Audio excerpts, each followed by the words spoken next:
Hey everyone from Music Direct and musicdirect.com on Facebook, and along with our friends from Pro-Ject Audio and Sumiko Audio Cartridges on their respective Facebook pages. I'm Bess Navarra, brand ambassador for Music Direct here in Chicago. Nice of you to join us for this edition of Conversations from the Listening Room, a series of chats that has come alive as a result of recent conversations being written down and scribed by my colleague Josh Bazar. All that information and stories about his life in the time of quarantine is available on our webpage at musicdirect.com. If you're new to Music Direct and have not heard about us before, maybe it's time for you to visit our webpage. And while you're there, you can sign up for our weekly Soundbites emailer, get to know our products, get to know our music, find out about great sales, pre-orders, special releases, special purchases that are likely to come down the line, including options that include financing and more for you when you visit us at musicdirect.com. Believe it or not, there are actually humans that answer phones also at Music Direct. So we're a phone call away here in the United States at 1-800-449-8333. Well, since this program's gone live, we have had a lot of people checking in. We are deeply appreciative of what's going on. If you're seeing this now, of course, we'd like to see what you think of it. Give us a like, let us know, make a comment, have a question. We'll certainly do our best to try to answer it on air with each episode. And if you've missed any of these episodes, including conversations with the great Joe Harley, for example, they're available on our Facebook pages and also on YouTube. So we always want to make sure you enjoy every minute of every conversation in the listening room. Our next guest, well, what's there to say about him? I mean, when I got the chance to meet Jeff Coates, one of the first things that I got out of him was an incredible friendliness. But also, along with that friendliness, is a professionalism and a knowledge base that is second to none when it comes to the area of analog products. In case you didn't know, Music Direct's long history began more than 3.5 decades ago with some of the earliest products from the brands that he represents, Pro-Ject Audio and Sumiko. Those were among the earliest of our analog product collection. Since then, Pro-Ject's position within our catalog and on our website has grown to epic proportions, offering multiple products in every price category that you can afford. From the very basic and well-known products, including the legendary debut Carbon, which we'll talk about a little bit later, to more outstanding products in the Extension series and more.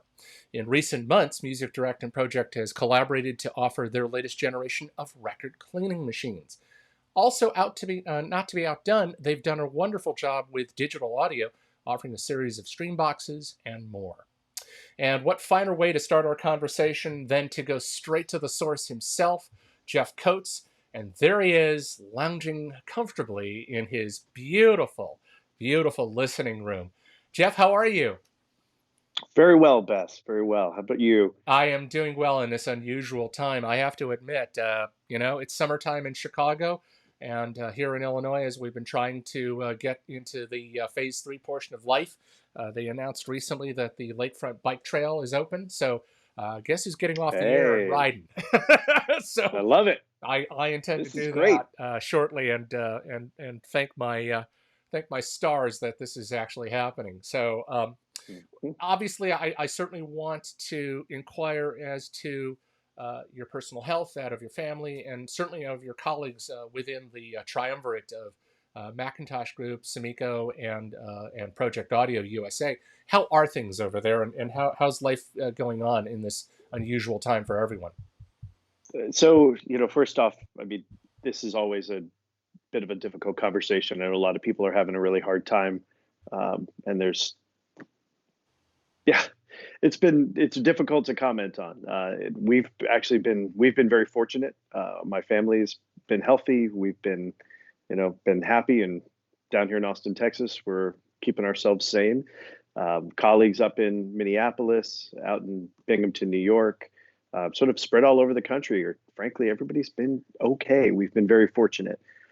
For a project specifically, even while our offices in Minnesota were shut, we warehouse out of an essential warehouse in Buffalo, New York, that also handles some some products for medical services companies. They were deemed an essential service, so we never stopped shipping. So this has been sort of a surreal time for us. But yeah, happy to say that things are continuing to move along, and everybody's happy and healthy in this sort of strange world that it is. One of the positives for us that's happening is frankly being able to do events like this. Such a big part of our job typically is time on the road, time in airplanes, time in airports and hotels, and clearly that's not happening. So it's been really nice to spend some more time with family, kind of stay a little bit more anchored, and be doing a lot more of these live events. Yeah, I think one of the great things about being able to create this series was the ability to get intimate with with our people that we report to, or the peers like yourself in our industry that gives us the bandwidth to be able to enjoy these kind of things. I think for Music Direct in general, one of the great strengths of us is that during this, during the early stages of all this to do, we made it a number one effort to make the machine continue to roll along. And thankfully, with the great support of our customers throughout the United States and even around the world who are ordering their music at musicdirect.com or calling my colleagues here in Chicago, we're making a conscious effort to keep the lines of communication open. We've increased our productivity in getting stuck out the door, though I'm sure you understand, even with social distancing in a warehouse like ours, which you've seen, it has certainly certainly has its moments. I find it Sure. I There find is it an Indiana Jones aspect to your warehouse that I find very appealing. The yeah, where the is that? stacks to the ceiling of amazingness. It's Thank really you. Yeah, quite a place. to have everything the way that we have arranged it in the decades of operation, including a warehouse in Las Vegas, it really took a lot of work to create the atmosphere that we have. Not to mention, opening up the two listening rooms prior to pandemic and having the public come in, weekly used record selection on Saturdays, which is curated by my colleague Rob Gillis. Again, pre-pandemic. And it really opened up the eyes of every brand partner that we had to do business with, and certainly for you when you visited it along with your colleague Buzz Goddard, you guys just looked like a couple of kids in the candy store. I can't begin to tell you how much fun that must have been for you to check it out. Um, let's talk about Jeff Coates, the dude. In reading your bio, before going, before we went on to there, one of the first things I needed to do was, get ready for this, as would anybody who wants to talk shop and do it professionally, because, well, I don't want to look like a college student. No. The kicker for me is Jeff Coates, the human being. Jeff Coates, the young lad living out east, and finding himself walking into a record store or a stereo shop. Tell me about how you got your start in audio and landed at Sumiko and working ultimately with the team at Pro-Ject. Sure. Wow. So I guess start in audio. I grew up in southern New Hampshire, which at the time was still fairly rural. We didn't have access to much in way of record stores. There was a couple of the national chains up at the Mall of New Hampshire in Manchester, but that was pretty much it. So early on, it was a real love for radio. Certainly finding cassette tapes at the department stores when possible. And then, I don't, honestly didn't even get into LPs until I'd gotten a system from my father. He'd given me an old Fisher, US built Fisher combination receiver with a BSR turntable on the top of it. So that was my first real hi-fi, and I started buying records and actually carting that thing around to friends' houses, and we'd head out for parties and these sort of things. Um, but that was, it was just a real passion of mine. My dad was a big proponent of having a component system. We never had anything super esoteric at home, but we always had music, and that's something I really remember even from kind of earliest stages at home. And before he sort of diverged and went more towards the soft hits of the 80s and today, we listened to a lot of cool stuff. There was a lot of kind of classic R&B and classic soul and early rock, and I mean, every once in a while there'd be something crazy. My mom actually was into some of the old 60s vocal groups. So there was some Kingston Trio that got played, some Letterman every once in a while. But yeah, it was interesting. So growing up in a place that had a love for music, as soon as I realized that there was a whole industry around this and all these products that could make it sound even better, um, I was all in. So that, I think like a lot of us, we end up in this industry sort of accidentally. For me, it was a part-time job in college. I could ride my bike down the hill to a Brown and White Goods, so a television, audio, and appliance store in Worcester, Massachusetts. And I didn't know a darn thing. I was that guy that kept going back and forth to the manager, like, "Well, this customer just asked me, what's this? What's a lumen? What's this?" And Yeah. and I'm a very curious person, so I took that upon myself to, all right, well, how do I figure this stuff out? How do I learn more? And I just became a voracious reader, just taking in as much content as I could from the magazines of the day, from some of my colleagues, and that really kicked it off. It wasn't a little later that same summer, I'd sold my big rack system with the huge three-way 12-inch driver speakers, and had gone to a little specialty shop across town and had bought some much smaller British 6.5-inch two-ways, and was like, holy smokes, how is it that a speaker that is a third the size of this huge floor standing thing can sound so much bigger and fuller and get so much more music out of it? And that, from an equipment side, kind of got me kicked. So it was. That's great. I'm like you when I think about the time when I go in with my aunt, God rest her, to, of all places, Kmart, Kresge, Woolworth, when the soda fountains were still available for us to have a little to do, a burger and fries and whatnot. You go down the aisles of the sundries, and there in this little center aisle is something that says records $1.99. And you pick Right. up a copy of Four Tops Reach Out, I'll Be There. That was my very first record that I ever bought. You pull it out of the shrink wrap, you pop it on your dad's turntable. In this case, my dad's turntable, which was he had morphed over to an early generation Thorins, and he's looking at me with this ultra stern look. I'm like, "You are what?" So, a little bit of a possessiveness when it came to Sure. listening to vinyl on his day. But you talk about the soft rock. Yeah, no question about it. Our parents definitely rolled us into that lineup. But I think as we I don't understand what changes, right? Because you go from somebody that really likes, pretty good music that survived itself, survived for years, and it's still great stuff. right And then it just sort of like, you peters know, away. I Yeah. blame the yacht rock. The yacht rock is actually a very comfortable gateway drug, Yeah, yes, it you is. know? So please, Pablo Cruz for everyone. So But so you've got the touch point in your career.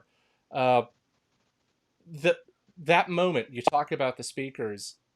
Tell me what you said it was really mhm, game changing. Let's delve into that, because that's sometimes a very difficult category to try to move people away from. I count the times when I'm looking at forums and people are saying this speaker is no better than my $99 speaker that I got at my at my pawn shop, which I thought was, wow, that's insane. And you try to ask them what it is, and they can't explain it other to say it mhm. works.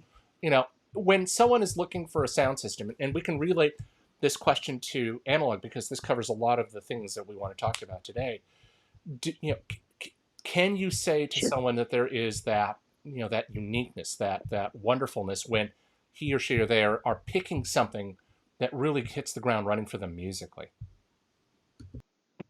Sure. I mean, that's, some of my most, and I think a lot of us had this story. Some of my most satisfying musics are with really, really simple systems. I mean, we're talking clock radio. I've got a device that we listen to on the back porch sometimes. It's literally a mason jar with a radio in it. It's the coolest little thing. But I think that, it's all about sins of omission, right? So a better system, it's going to expose more, but it's not going to do anything to take away from your enjoyment of the music. And you feel that right away when you turn something on, and there's an ease about it, and you're really communicating with the music that's being played. That's a sign of a great system. And as systems get better and better and better, and those parts really cohere and it comes together as a one whole, it only gets better. So that's where you start to get, first off, you work on the frequency range, right? So what are the range of tones I'm able to enjoy? And then you start like, what is all this spaciousness going on? You get that real front to back depth of field. You get the stereo image going. Um, but yeah, I don't. It has to communicate the emotion of the music, And that's, anything great is going to do that.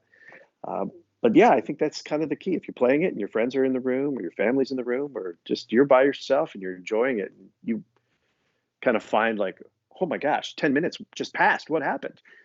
That's a sign you've got something special going on. Well, I couldn't agree with you more. When we as salespeople, when we have to go and meet our customers now more virally than ever before, one of the things that we have to do is make sure that we create that culture that gives that storied experience that you've told us the same way that I do when I talk to my customers. It's no longer bits and technology. Yes, we can explain what happens with a driver, what it's doing, and all the science of that, and that's for geeking, and I get it. But when someone is walking into a shop like ours Yeah. or talking to us over the phone, one of the first things we want to do is be storytellers. We want to be able to convey how it is that a turntable like the Pro-Ject debut Carbon has become one of the most iconic, inexpensive turntables of the moment.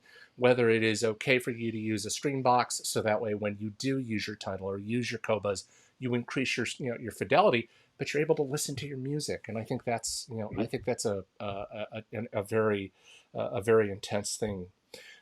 You you know the people you report to within your group, which by the way is a terrific group of brands.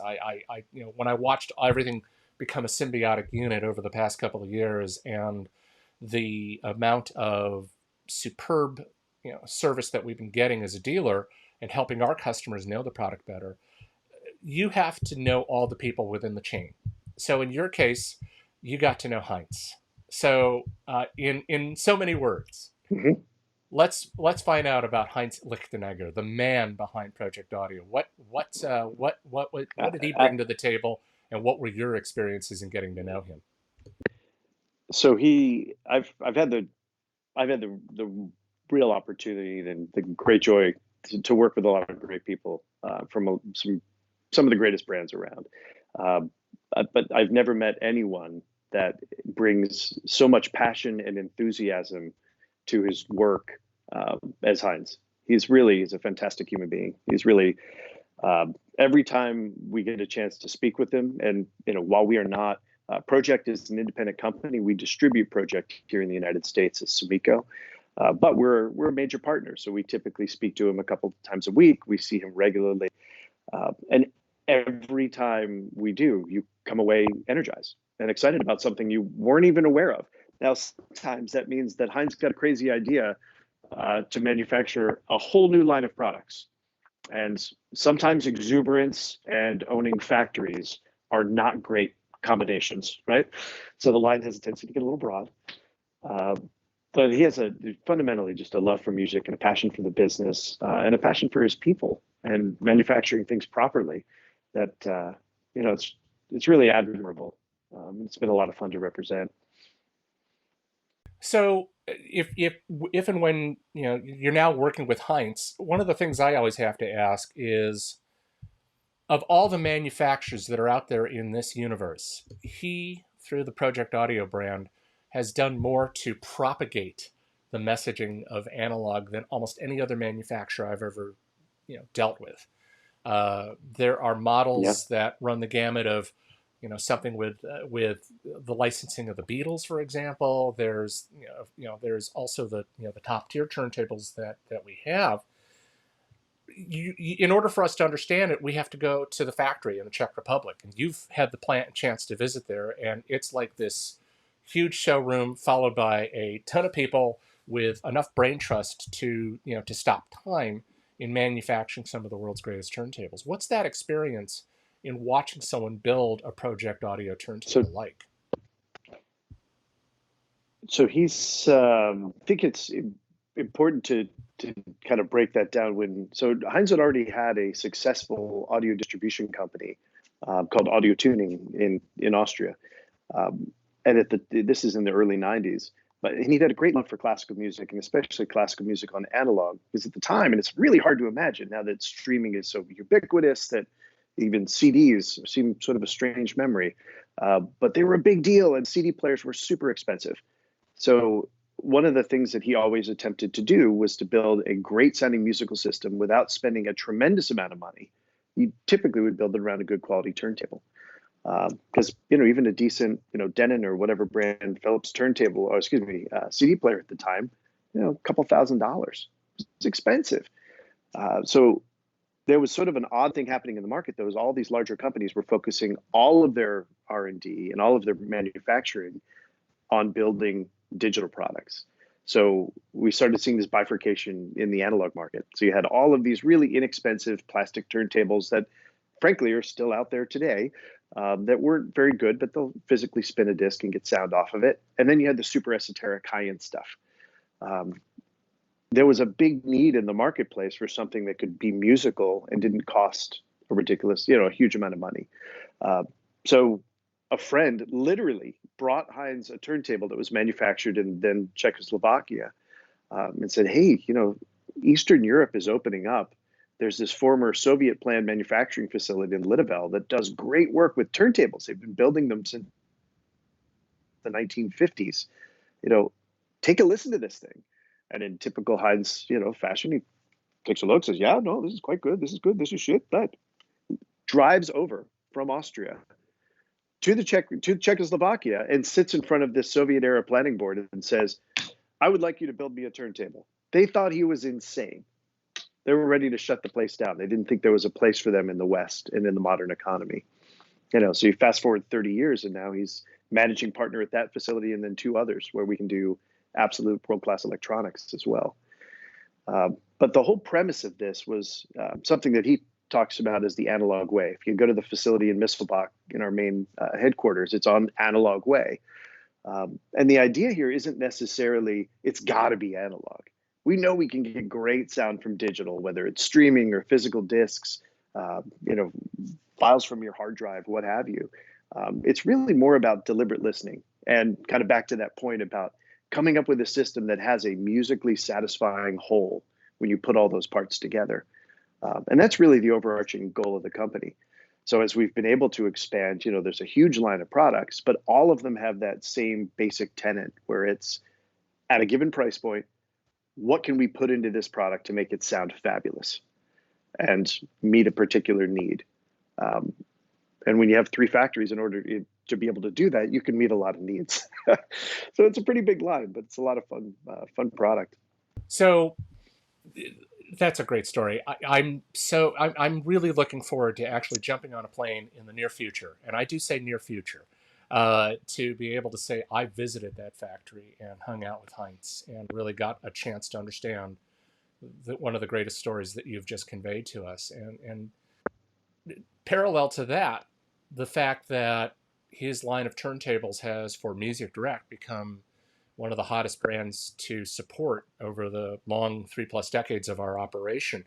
And the most well-known within the past decade is the introduction of the Debut series. We recall the original Debut 3, Sure.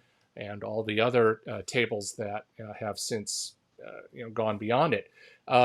For me, the shining moment is when you guys brought in the Debut Carbon. And my first reaction is, what the hell? It's got a carbon tone arm. Not many people were playing with it at that time.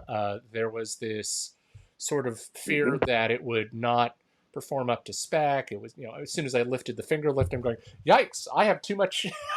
I could watch it fly. But after a motion of wanting to get to know the product and subsequently listening to it in depth, I found myself saying, we have found the mother lode among turntables under 400 to 500 US. This turntable with Sure. all of its color classes are going to go all over the place, and people are just going to go ape over it. And it shows in the number of videos that are out there, either in reviews from other retailers or from people who are in the industry.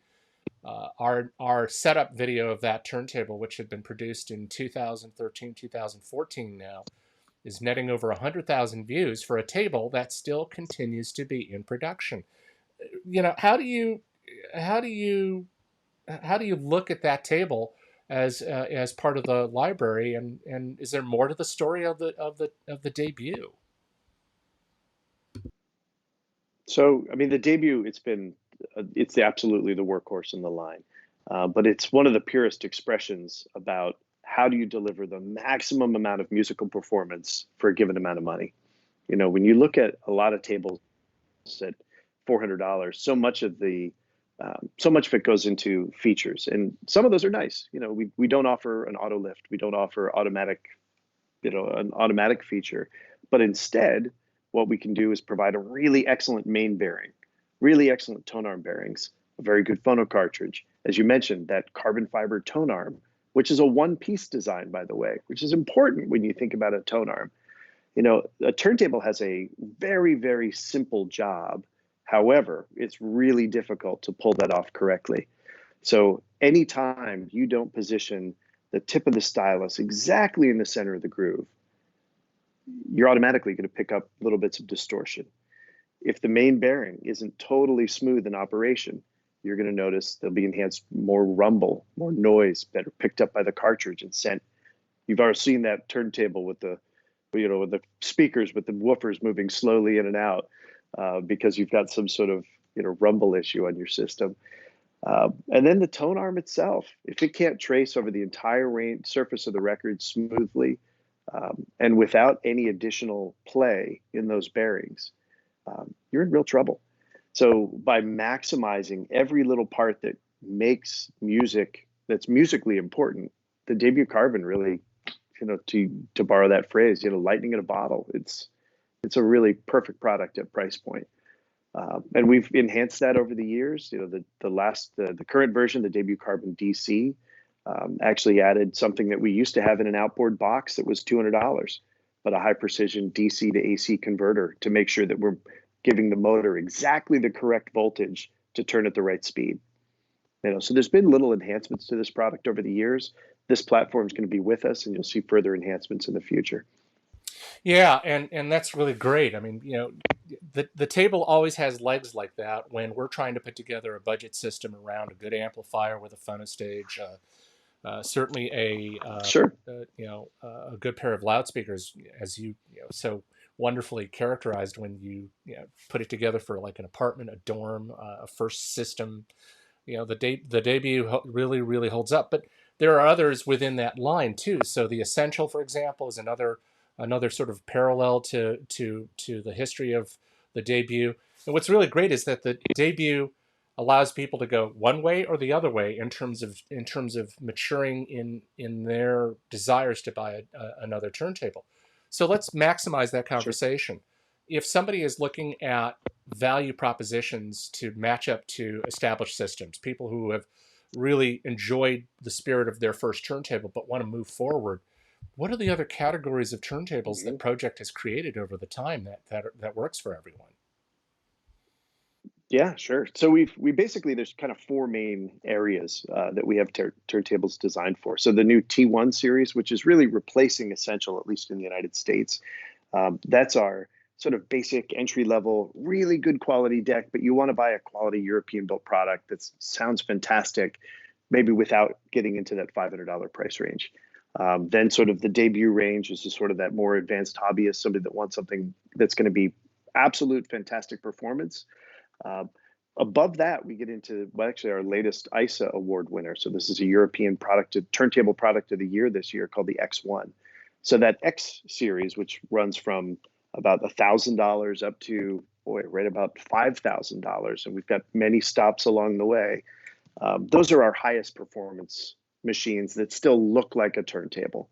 So they have that sort of conventional rectangular plinth. They all have a dust cover. But those are the ones where you can start to extract even better performance.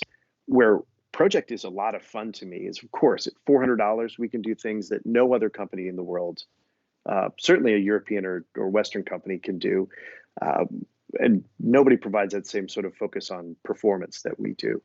Where it gets really neat is when stuff like the RPM 10 behind my shoulder here. This is a $5,000 table, including a beautiful Sumiko Starling low output moving coil cartridge.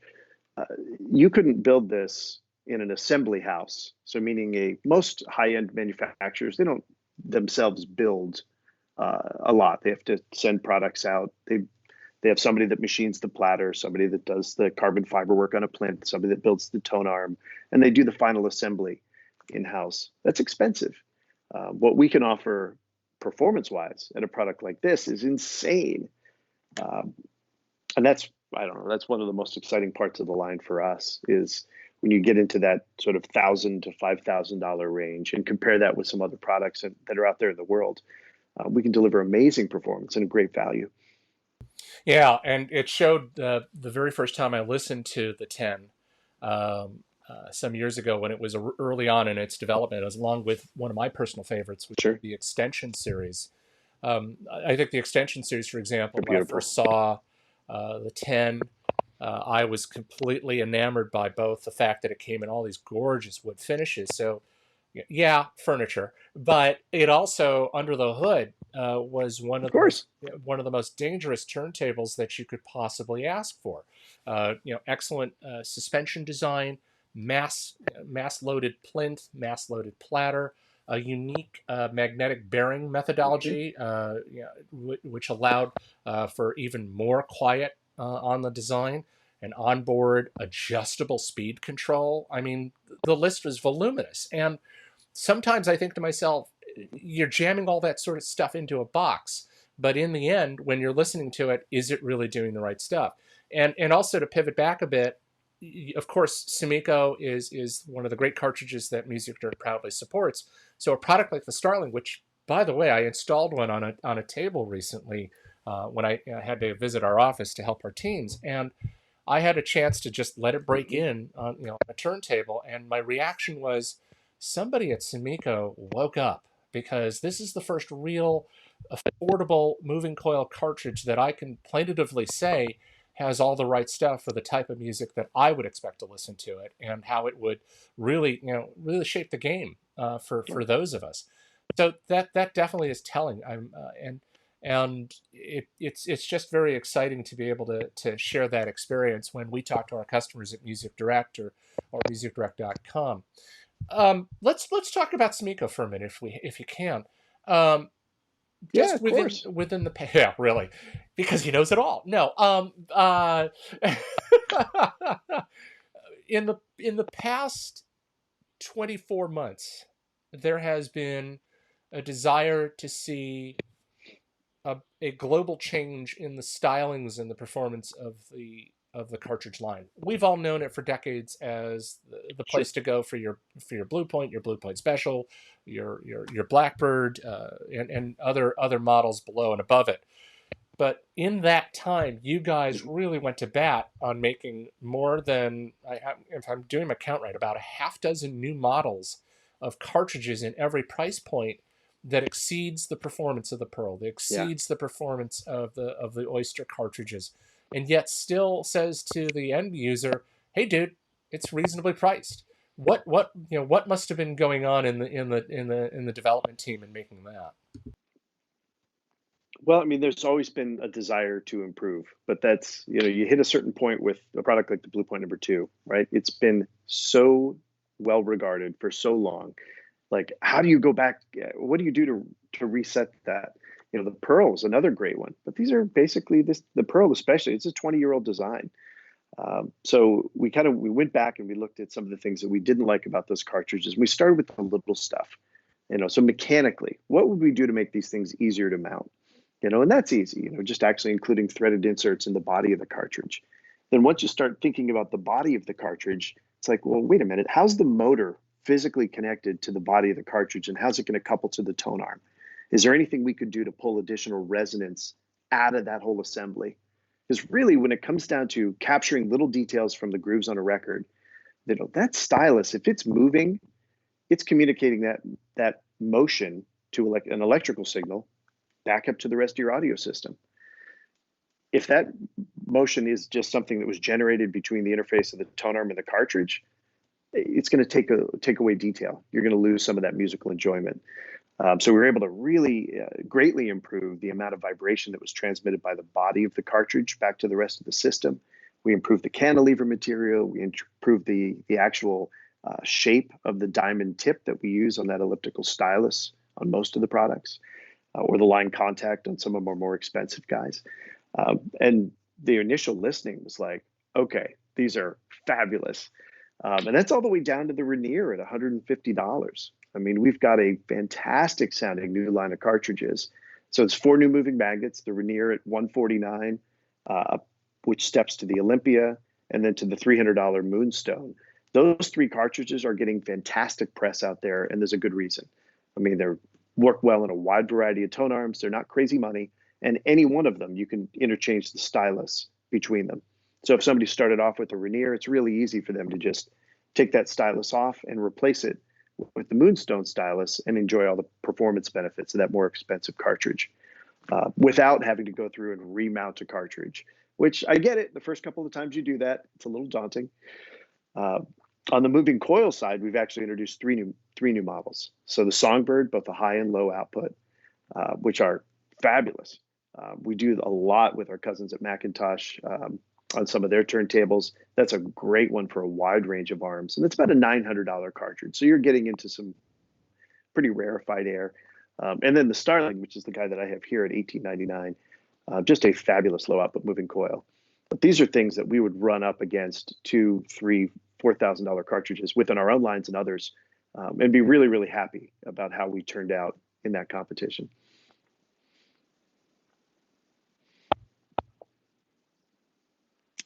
Yeah, I think to myself. Oh, I'm sorry. Go ahead. And just a little note about that. We're in the final sprint for it right now, but hopefully in the next 72 hours, you'll see a brand new Sumiko phono cartridge website that does a better job of telling that story.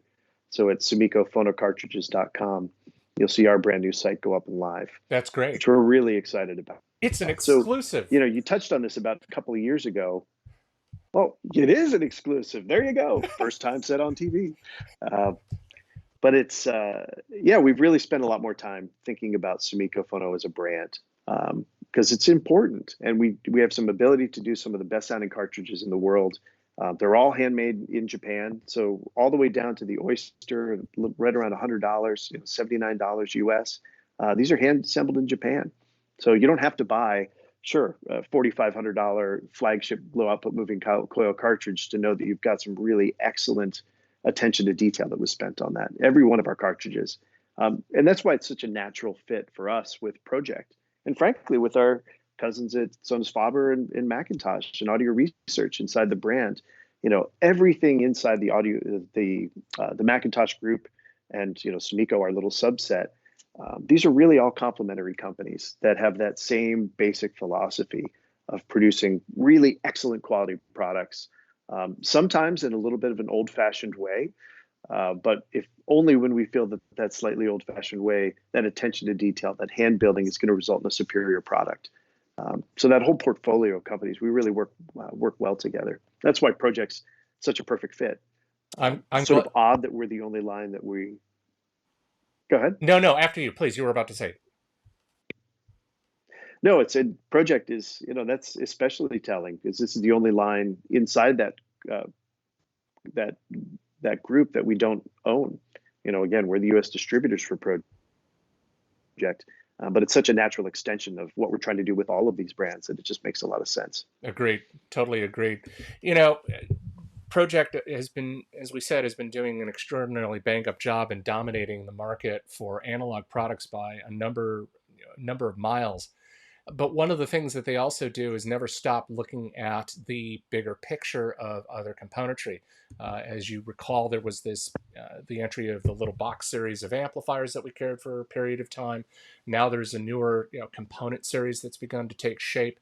But also for us at Music Direct over the past several months or so, actually for the better part of the year, Music Direct's entry of record cleaning machines was increased in part by the creation of the VC series from Pro-Ject. What prompted that? Or better still, how is it cleaning those records behind you? Yeah, needless to say, I was an early adopter of the first generation VCS. We recognized there was a need in the market. You get above that point where you've got 50 or 60 records, where just cleaning by brush or trying to do a manual thing, it's a little difficult. So a good quality vacuum type cleaner really helps, especially if you're buying things. I'll retract that. I've had a lot of new records that show up with so much debris already on them. You really want to clean them before you play them, especially on a nicer stylus. Um, but yeah, it's been a good category. For us, we started off with the original VCS. We made several iterations of mechanical improvements to that to make it quieter, to make it more reliable, to make it mechanically more solid. And all of those things are in the current iterations of the VCE, which is this little guy behind me here. Compact, great sounding, make your records great sounding, but just a compact record cleaner, something that you probably would take and then put it away. I sort of refer to this as like the stand mixer of record cleaners. You know, you're not going to give it a dedicated shelf in your room. I mean, you might, but it's something that you could easily stow in your stow in a cabinet when you're done your cleaning. We also have the higher capacity version, the VCS2, which is a beautiful, larger component, but that's something that you typically would have permanently set up on a shelf, in your space. The thing I love about these is it's very simple. So it's you manually apply the fluid to one side of the record, start the platter rotating, vacuum the fluid back off, run it back in the opposite direction for a couple of rotations. And for most records, you're going to have a beautiful noise-free, clean surface. It's just a great little appliance. That's definitely terrific to know. Also, one of the first things I saw at Expono, I think it was, or was it Rocky Mountain? I can't remember. I was doing way too much traveling back then. Was the introduction of the Streambox? Yeah, really, the Streambox and the RS series products, most notably the Streamer, and it was the cutest little box of chocolates that you could ever look at in terms of form factor. But underneath the hood, as you kindly showed me, was one of the best processors available in its price point, the capacity to stream MQA for fans of Tidal, but it's also a pure high-resolution product. So high-resolution services, whether it's Amazon or Qobuz or Deezer or any of the other streaming services, are able to get full bit playback. And when we hooked it up to a main stereo system for our own demonstration purposes in Chicago, I was just flattened by how musical it was and how generous a sound quality that it was producing. Why the need to make it that small, number one, and why is it so gigantic in performance? Mm-hmm. Well, I mean, there's two stories for the why so small. So the S2 series, which is our compact line of electronics, you can actually see one. This chromed box behind me here is one of our S2 phono stages. It's just a great footprint. It's easy to put into a rack. It's easy to use in desktop audio applications, which is a big place where we see our little Prebox S2 digital, the DAC that you're referring to, used. So we wanted to make those really flexible. But the products themselves can be small because the power supply is always outboard. All right. So one of the things that Pro-Ject's been a believer in for many years is the benefit of using an outboard, either a linear or battery power supply. So all the devices come with a little inline wall wart style detachable power supply, but then we make available an upgrade power supply. If somebody wished to power, say, 3 or 4 different devices from one unit, we have it available in that same size chassis. So it's kind of a neat upgrade path for people that want to get a little better performance or just simply clean up the system. You can introduce just one power supply, one central ground point, very, very low noise, and that runs the whole little system. The other benefit, and this allows us to hit some price point things, is by having the power supply section outboard, it means that we can effectively use that same certified product anywhere in the world. The only portion that requires regional certification would be the individual power supply that was sold in that country. So that's one of the little tricks that we use to hit some really attractive price points with our electronics. Because like everything else we build, these are all manufactured in the European Union. So this isn't something that we're just doing containers of from a huge manufacturer in Asia. This is something that we're building in one of our 3 facilities. And there's a really sorry. No, I'm jumping all over you again. I am so sorry. Go ahead. No, it's okay. This is the danger of these using the front facing camera, right? I'm visually not able to see when you're about to speak, so I'm sorry. No, it's perfectly all right. The Streambox I'm has crazy. been especially cool. The Streambox has been especially great for us because that's so the Prebox S2 digital at under $500, you're not going to be able to touch the performance of that little DAC. It's just a killer. And as you point out, it's a full MQA hardware decoder. So whether you believe in MQA or not, it has the ability to unfold those files, and you can enjoy that content from Tidal. For other sources, it'll handle anything you want to throw at it. So high resolution DSD, up to 32-bit, 384 kilohertz PCM. I mean, crazy specifications. But it's just a great sounding little DAC. The limitations of that are really in its analog output circuitry. So what we just showed at, we would have been showing at Expona last month. We showed in Florida back in the spring, the RS2. So in our bigger chassis, we actually coupled that same digital engine with a full differential balanced Class A analog output stage, which you can dial in with either a pair of dual triode vacuum tubes or goes full solid state. So we sort of have best of both worlds. So you can get that $400, which is a fantastic little solution if you want to just sort of experiment with a high resolution DAC, or $2,000 if you want to use it as a full function preamp and also get balanced outputs and vacuum tubes and that some of the other niceties. The other side has been streaming. We recognize streaming is huge. Heinz has supported stream products under the Box Design Labs the Box Design name for years now. It's been, they've been a little limited. Some of the early streaming products were really for plugging in a local USB device and then doing Spotify, and maybe they added Tidal, and then some music and internet radio. With the Streambox S2 Ultra, we've introduced something that's it's a killer. I mean, you take that with our little DAC, you show me a one-box streamer at $1,500. We'll run with any of that stuff from a performance and feature standpoint. But the little S2 Ultra is a great companion for any product that has a USB DAC input, but maybe doesn't have streaming. So our cousins at McIntosh and Audio Research, for instance, great examples. Sure, you can use it with with the Pro-Ject branded products, but any place you want to be able to send bit perfect digital audio, whether that's from your local network, from a USB drive, or from streaming services like Qobuz or Tidal, Spotify, which is lossy, or internet radio, which is lossy, but still very good sound, we'll give you the best possible USB output to feed to your quality DAC.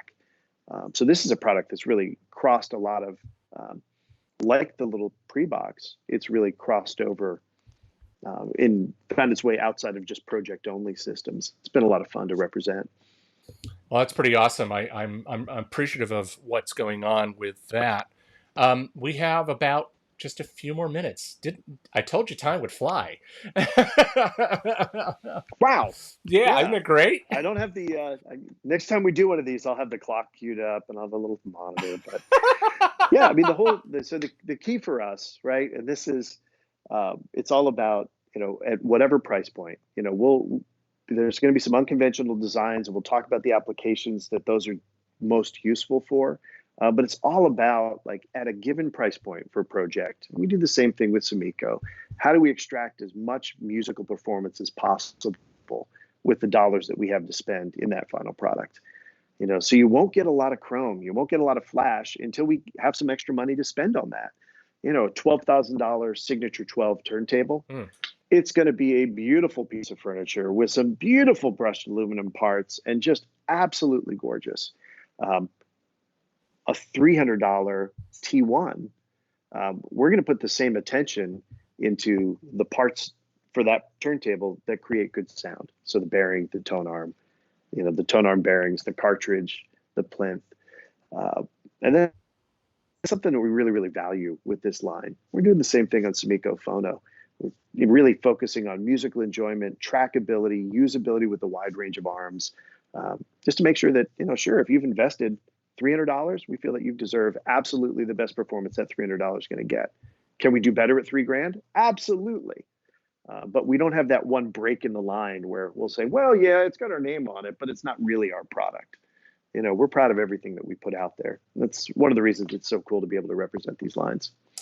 Final thoughts as we get ready to wrap it up. And also, again, thanks so much for doing this, Jeff. I know that the world out there is kind of kooky, but the fact that we are staying productive, staying busy, only adds to the capacity of doing our job as best as we can for all of our customers. especially those who've taken the time today to watch us on Sumiko's and also Pro-Ject Audio's website. Facebook pages. Uh, Anything on the pipeline that you can say, hey, this is coming soon to Music Direct? Nothing specific I'm at liberty to disclose, Oh, you but people. there there'll be a lot of fun products. We're working on a couple of things that you'll see early fall, which we're pretty excited about. And then there's, but yeah, to keep an eye on the vinyl cleaners are doing extremely well. You just brought in some of the new the Sumiko phono cartridges, the low output Songbird, brand new CD player, which is really pretty amazing that we're coming out with a ground up CD player design in the CD Box RS2. This is a super fun little player. And then one little beauty. Oh, this is something that you've been selling, but I think it's worth, in commemoration of the production of our 500,000th phono preamp. We did a limited edition phono preamplifier, the little Phonobox Phonobox Ultra 500. Absolutely gorgeous chromed copper chassis, which is designed to just keep out any external noise and interference. But this is a little $400 unit that it'll run with any $1,000 phono stage out there. So always a lot of fun stuff to check out from Pro-Ject. You've got a whole lot of it up there at musicdirect.com. Of course, we've got the whole line at projectusa.com. And in just 3 days, SumikoPhonoCartridges.com. Woohoo! Looking forward to seeing some great things as we get into the summer here.